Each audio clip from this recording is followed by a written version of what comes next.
Striving for Unity. Halo teman-teman semua, selamat datang di podcast Kanwil Kementerian Jateng. Perkenalkan, saya Nur Muhammad Baiti dari Universitas Diponegoro. Ditemani dengan rekan saya. Halo teman-teman semua, nama saya Salsa, saya juga dari Universitas Diponegoro. Hari ini kita kedatangan tamu dari Kanwil Kementerian Jateng, Bapak Nizul. Halo. Gimana kabarnya Pak? Alhamdulillah baik, Mas Wahid. Pak Nizul, ya. Pak Nizul sudah menyempatkan hadir pada podcast kita hari ini. Nah, di sela-sela kesibukannya, kira-kira kesibukannya akhir-akhir ini apa ya Pak? Beritahu. Kalau kesibukan sih banyak ya, karena kan saya kerja gitu, pulang kantor ya saya ngurusin anak istri di rumah. Itu aja sih. Teman-teman semua ya. Keluarga is number one. Keluarga. Nah, teman-teman sekalian, hari ini kita memiliki topik yang sangat menarik nih, yakni kita membahas mengenai pelayanan publik berbasis HAM, disingkat P2HAM. Nah, kalian tahu nggak sih apa itu P2HAM? Nah, mungkin kita akan lebih tahu lagi jika kita tanya pada ahlinya ini, Bapak Nizul. Kira-kira apa ya Pak pengertian dari P2HAM itu sendiri? Oke. Sebelumnya aku mau nyapa dulu nih Sobat Pengayoman. Halo Sobat Pengayoman. Nah, sebelum masuk ke materi, saya ingin memperkenalkan diri dulu nih. Siapa tahu teman-teman yang ada di rumah, yang ada di dunia kerja belum tahu itu. Nama saya Nizul, saya analis pengaduan masyarakat pada bidang HAM, kantor wilayah Kementerian Hukum dan HAM Jawa Tengah. Di sini saya berkesempatan untuk menjelaskan terkait dengan apa sih itu P2HAM ya, P2HAM yang biasa kita sebut pelayanan publik berbasis HAM. Nah, sebelum kita masuk ke materi, P2HAM itu punya dasar hukum, gitu ya. Dasar hukumnya sendiri adalah Permen HAM nomor 25 tahun 2023. Nah, apa saja sih yang dibahas di dalam Permen HAM ini? Yang pertama terkait siapa saja yang berhak, yang wajib ikut dalam penilaian P2HAM itu. Yang kedua adalah cara pelaksanaan pelayanan publik berbasis HAM, dan yang ketiga adalah terkait dengan verifikasi dan evaluasi dari tim penilai yang nantinya akan ditentukan siapa yang akan mendapatkan predikat P2HAM oleh menteri gitu. Nah, ada beberapa tahapan nih di P2HAM gitu ya. Yang pertama adalah pencanangan. Nah, pencanangan ini harus dilaksanakan karena apa? Kita tahu sendiri, dalam suatu program yang dibentuk oleh pemerintah itu harus dicanangkan dulu. Nah, siapa saja yang terlibat dalam pencanangan ini? Yang pertama adalah Direktorat Jenderal HAM, otomatis karena selaku pemangku program pemangku program P2HAM-nya itu sendiri. Terus yang kedua adalah unit pelaksana teknis, dalam hal ini bisa kantor wilayah atau yang bisa nanti kita ajak juga dari Pemda gitu ya. Terus yang ketiga nanti ada unsur dari pemerintah daerah gitu. Nah, ini contoh saja ini yang sudah dijalankan ya. Di Kanwil sendiri sudah melaksanakan pencanangan pada 6 Juni 2023 tahun lalu. Nah, pada saat pencanangan kita sudah mengundang Dijen HAM, baik itu memang waktu itu dari Dijen HAM belum bisa datang ke Kanwil, sehingga kita mengundangnya secara virtual gitu ya. Terus yang kedua kita mengundang dari Forkominda, Forum Pimpinan Daerah. Nah, di situ kita mengundang dari Kapolda, dari unsur kejaksaan, dari unsur pengadilan, dan unsur pemerintah daerah seperti Biro Hukum, karena yang sering kita ajak kerjasama adalah Biro Hukum. Terus setelah pencanangan baru kita lanjutkan ke tahap selanjutnya, yaitu tahap pemenuhan data dukung P2HAM gitu. Oke, tadi juga udah disebutin ya beberapa gimana cara penilaian dari P2HAM sendiri. Di sini mungkin dari saya sendiri ya Pak ya, mau tanya, kalau penerima dari predikat P2HAM sendiri itu ada nggak indikator yang bisa dilihat gitu, kalau semisal ada orang yang memang kurang memenuhi atau predikat tersebut itu bisa dicabut? Oke. Nah, kita masuk ke indikator berarti ya ini ya, kita udah masuk ke inti dari apa itu P2H sendiri. Nah, satuan kerja atau unit kerja itu berhak mendapatkan predikat P2H apabila dia memenuhi indikator-indikator yang sudah ditentukan oleh di dalam Permen Kumham 25 tahun 2003. Apa saja sih indikator itu? Jadi, mohon maaf ya saya ngerepek ya ini ya. Mohon maaf ya Bapak Ibu. Nah, yang pertama ada indikator terkait ketersediaan aksesibilitas. Nah, aksesibilitas ini apa aja sih gitu? Yang pertama adalah adanya maklumat pelayanan. Ya, untuk maklumat pelayanan pasti setiap pemerintah daerah maupun kementerian lembaga itu pasti melaksanakan berdasarkan dengan maklumat pelayanan. Jadi pasti harus dipampang di depan itu maklumat pelayanan harus disebutkan. Jadi kayak kami segenap pegawai dan pimpinan pada Kementerian Hukum dan HAM berjanji akan melaksanakan semua tusinya, apapun tusi itu yang ada yang menjadi kewenangan pada kementerian lembaga itu. Nah, yang kedua itu ada informasi layanan dan rambu-rambu untuk kelompok rentan. Nah, kenapa kita ngomongin kelompok rentan? Karena P2HAM ini difokuskan kepada kelompok rentan, baik itu ibu hamil, ibu menyusui, kelompok disabilitas seperti itu, dan lanjut usia ya. Kelompok rentan ini ada beberapa unsur seperti itu. Nah, informasi itu harus terpampang dengan jelas gitu ya. Berikut dengan rambu-rambunya juga. Misalkan kita masuk ke kantor wilayah Kementerian Hukum dan HAM. Masnya udah pernah masuk ke Kemenkumham, Kanwilkumham, kantornya? Sudah kan pasti? Sudah. Oke. Nah, itu kan begitu mbaknya masuk itu kan pasti langsung ini ke ruang layanan, ini ke lobi, ini ke masjid, ini ke tempat parkir, seperti itu.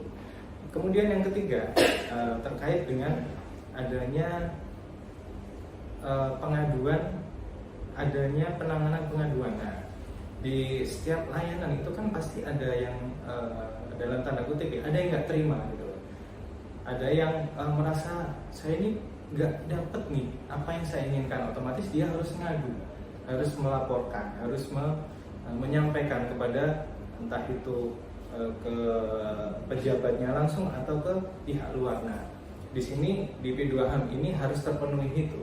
Jadi adanya loket pengaduan yang bisa mengakomodir aduan-aduan dari pemohon itu sendiri.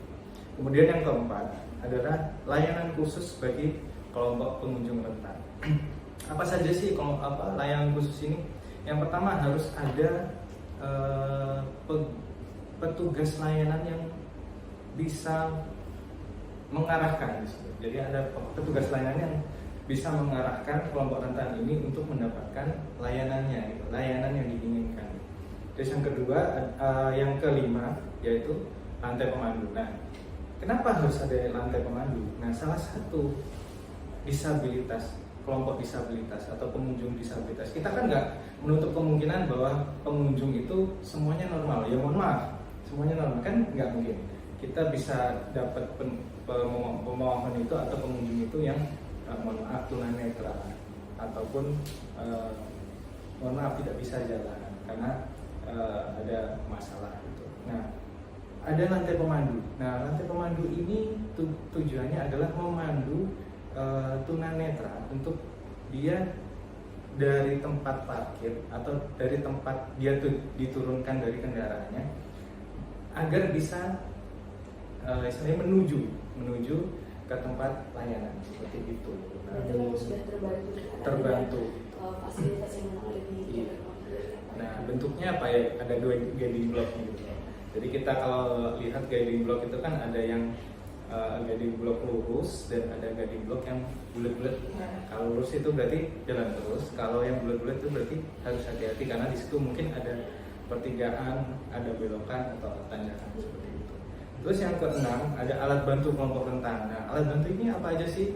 Yang ya kita ngomong yang umum ya, karena alat bantu ini memang banyak sekali.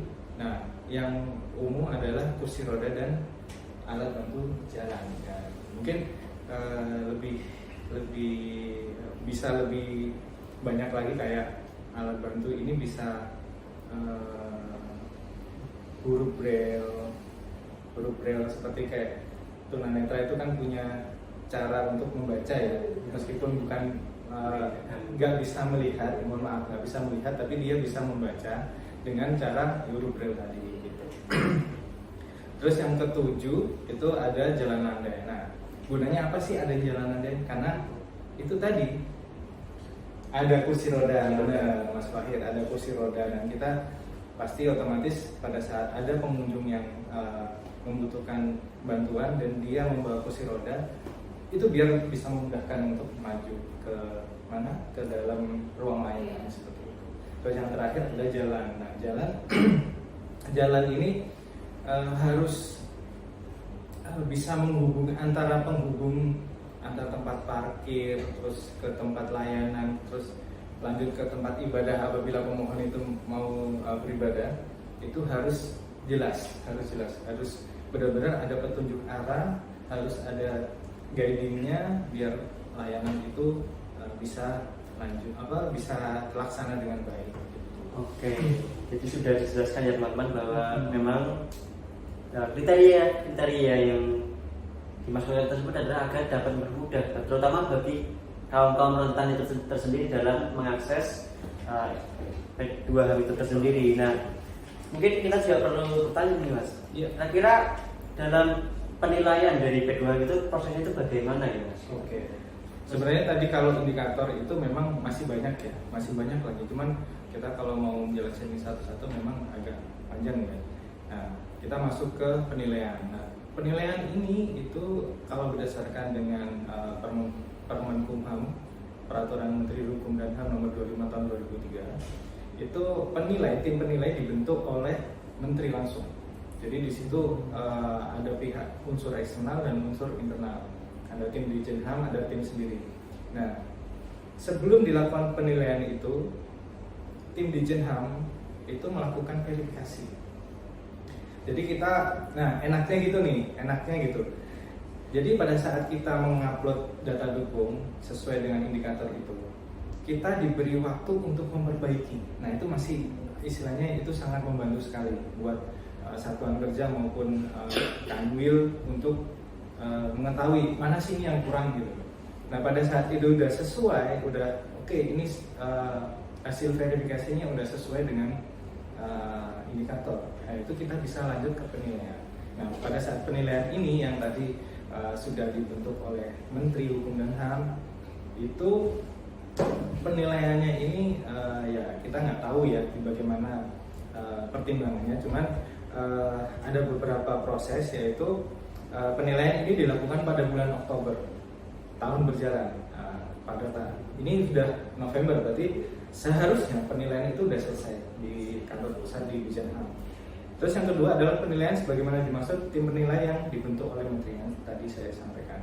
Terus yang ketiga, tim penilai melakukan penilaian terhadap unit kerja yang telah lolos verifikasi. Nah, tadi verifikasi dilakukan oleh Dirjen HAM. Yang bisa dinilai itu adalah yang sudah lolos verifikasi. Jadi tahap verifikasi itu memang dilakukan oleh Dirjen HAM. Terus yang keempat, penilaian dilakukan dengan cara meneliti hasil verifikasi yang sudah dilakukan oleh tim pelaksana P2H. Yang terakhir adalah penilaian dilakukan secara transparan. Ya, memang ini kalau tata caranya itu teknisnya itu ya dari kami, dari Kanwil ini menyerahkan sepenuhnya kepada tim menilai. Jadi apapun hasilnya nanti kita anggap itu sebagai sudah final dan itu sudah sesuai dengan apa yang setelah kita penuhi di indikator itu. Tadi untuk yang verifikasi itu orang-orang yang ingin mengetahui apakah memang mereka lolos verifikasi itu kira-kira disampaikannya melewati apa? Iya. Nah, kita setiap wilayah itu ada yang pegang, maksudnya wilayah kalau Jawa Tengah ini kan wilayah 2. Nah, itu ada yang megang dari Dirjen HAM. Maksudnya pegang ini adalah yang istilahnya mengampu. Jadi tim verifikator itu yang bertugas untuk menyeleksi atau memeriksa seluruh indikator dokumen yang telah kita upload. Contoh, kita punya kemarin tuh ada beberapa yang belum terpenuhi. Salah satunya juga terkait dengan guiding block itu ada. Jadi tim verifikator itu pada saat kita ngirim berkas melalui aplikasi ya, aplikasi P2HAM, tim verifikator itu menyampaikan, Kanwil Kemenkumham Jawa Tengah ini jalan landainya, jalan guiding blocknya belum sampai ke tempat ibadah gitu. Nah otomatis pada saat itu yang sebelumnya kita udah mengupload, otomatis berarti belum ke-upload yang sudah sampai jalan apa sampai ke ruang ibadah gitu. Jadinya kemarin kita upload ulang, kita perbaiki, nah kita upload dan ternyata setelah itu oke, alhamdulillah kita lolos.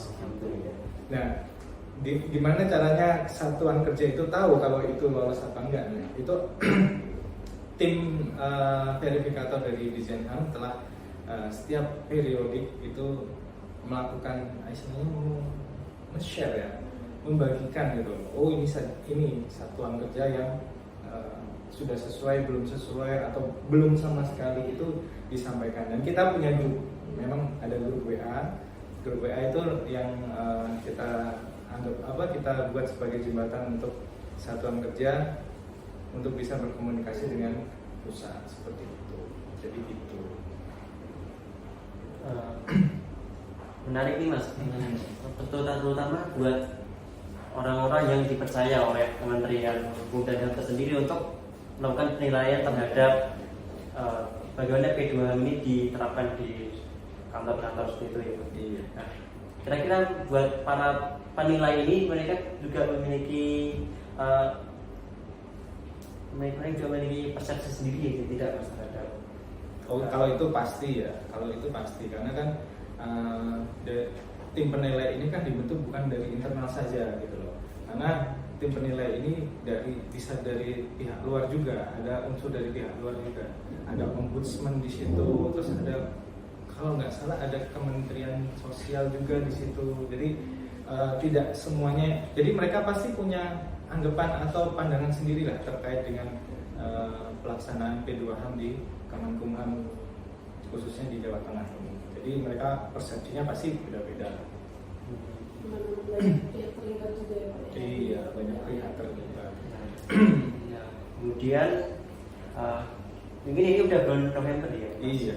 Nah pasti kan ada ya, pasti di beberapa kantor itu pasti ada yang kalanya itu misalnya ada guiding block yang belum terpasang, ada juga yang road marker yang juga belum terpasang. Nah kira-kira itu mungkin ada kayak pencabutan dari predikat itu sendiri atau Ada. Jadi gini, kalau itu kan berarti kita ngomongin setelah dapat predikat itu ya. Iya. Nah nantinya ini nggak tahu nih, kita nanti akan ada tim penilai yang akan hadir langsung ke satuan kerja untuk memastikan apakah itu benar sudah terpasang. Karena kan kita tahu sendiri kalau saya jadi tim penilai, pada saat saya menerima berkas itu kan harus melakukan cross check ya istilahnya. Kita harus cross check gitu. Nah pada saat kita cross check itu kan kita harus melihat aslinya nih, aslinya. Nah pada saat aslinya itu tidak sesuai, nah ini dipertanyakan. Nah ini yang kemarin diupload nih indikator siapa gitu kan? Ini punya fasilitasnya siapa gitu. Nah itu bisa dimungkinkan bisa. Dan satu lagi ada tambahan lagi. Predikat P2HAM itu bisa dicabut apabila ditemukan adanya indikasi kuat telah terjadinya pungutan liar, ada pungli di situ. Kemudian ada suap, korupsi, kolusi dan nepotisme. Nah, jadi tidak hanya indikator saja yang jadi penilaian pada saat predikat P2HAM itu diberikan kepada satuan kerja, tapi juga ada isu-isu yang krusial. Otomatis korupsi itu kan sangat krusial ya. Jadi masa sih satuan kerja itu dapat P2HAM tapi ternyata di dalamnya, di internalnya ada korupsi, ada pungli segala macam seperti itu. Nah itu sih, itu bisa dicabut seperti itu. Ya, kemudian ini Mas menarik nih. Kita kan mengetahui bahwa mungkin orang-orang awam mengetahui mungkin hanya namanya P2HAM ya. Apakah mungkin banyak bertanya apakah hanya diterapkan di kantor-kantor Kemenkumham saja gitu Mas. Jadi bagaimana ini Mas? Iya. Nah, memang sebelumnya di Permenkumham sebelumnya itu hanya kita fokus ke internal Kementerian Hukum dan HAM dulu. Jadi seluruh unit kerja, baik itu di kantor wilayah, kantor imigrasi, pemasyarakatan, itu semuanya harus P2HAM. Nah, dengan Permenkumham tahun nomor 25 tahun 2003 ini yang telah disahkan tahun lalu, itu dimungkinkan pemerintah daerah ya, ini bisa kabupaten kota, bisa provinsi, untuk ikut dalam kontestasi P2HAM ini. Nah, caranya hampir sama, ada pengukuhan, ada pelaksanaan, ada verifikasi, dan ada penetapan, seperti itu, sama. Jadi pemerintah daerah kita harapkan juga bisa ikut dan juga bisa memenuhi indikator-indikator yang ditentukan oleh Permenkumham itu sendiri. Seperti itu. Jadi lebih luas lah nanti P2HAM itu, jadi nggak cuma ini kan programnya Kemenkumham aja gitu. Nah, dengan adanya Permenkumham yang baru ini, Pemda juga bisa melaksanakan provinsi, kabupaten, kota. Nah, teman-teman sekalian, bahwa dari pertemuan ini dapat kita simpulkan beberapa hal yang mungkin menarik nih, yakni pelayanan publik berbasis HAM atau P2HAM ini adalah program yang bertujuan untuk memastikan bahwa pelayanan publik memenuhi prinsip hak asasi manusia. Nah, bagi setiap warga negara dan ada dasar hukumnya, yakni Permenkumham nomor 25 tahun 2023. Program ini juga mengutamakan layanan khusus untuk kelompok rentan seperti wanita, wanita hamil terutama ya, kemudian lansia, penyandang disabilitas, dan juga anak-anak. Nah, untuk penilaian P2HAM sendiri yang tadi perlu digarisbawahi adalah dilakukan oleh tim khusus yang dibentuk oleh Kemenkumham dan juga beberapa pihak eksternal yang lainnya yang tadi disampaikan. Kemudian dilaksanakan setiap tahun dan mencakup variabel inovasi serta integritas. Nah, predikat P2HAM sendiri adalah diberikan pada saat Hari HAM sedunia. Hari HAM sedunia 10 Desember. 10 Desember tepatnya. Tapi bisa dicabut apabila ditemukan adanya pelanggaran seperti korupsi dan juga pelanggaran lainnya. Terima kasih teman-teman yang memang sudah menonton video ini. Mungkin yang tadinya nggak tahu nih mengenai P2HAM sendiri atau curious banget, kayak buat kan udah dijawab juga sama Pak Nizul. Jadi sebelumnya terima kasih Pak Nizul juga udah meluangkan waktu buat di podcast kali ini. Mungkin sekian dari kami. Saya Salsa dan juga rekan saya yang ditemani hari ini Wahid. Dan jangan lupa teman-teman sekalian buat like, comment, subscribe di YouTube-nya kami teman-teman datang. Dan kalau misalkan teman-teman sekalian mau atau penasaran sama informasi yang nantinya akan diambil, teman-teman bisa turn on the notifications atau nyalain notifikasinya buat tahu informasi selanjutnya di kantor teman-teman datang di YouTube ya. Terima kasih teman-teman. Bye bye.